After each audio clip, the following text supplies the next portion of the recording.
যখন কোনো বান্দা সূরা ফাতিহার একটা করে আয়াত বলে আলহামদুলিল্লাহি রাব্বিল আলামিন, সঙ্গে সঙ্গে আল্লাহ জবাব দিয়ে বলেন হামিদানি আবদি, বান্দা তুই আমার প্রশংসা করলি।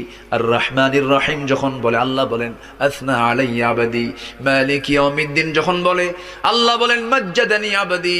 এরপরে যখন বলে ইয়াকা না'বুদু ওয়া ইয়াকা নাস্তাঈন পর্যন্ত যখন বলে আল্লাহ বলেন বান্দারে তুই আমার কাছে কি চাস, প্রাণ খুলে চা রে বান্দা। ইহদিনাস সিরাতাল মুস্তাকিম থেকে শুরু করে নিয়া ওয়ালাদ-দাল্লিন পর্যন্ত যখন বান্দা বলে তখন আল্লাহ বলেন বান্দা নামাজের মধ্যে এমন প্রেমের খেলা খেললি বান্দা, তুই যা চাইলি সব আমি আল্লাহ কবুল করলাম। ওই বান্দা যখন রুকুতে যায় আল্লাহ তখন অস্থির হন।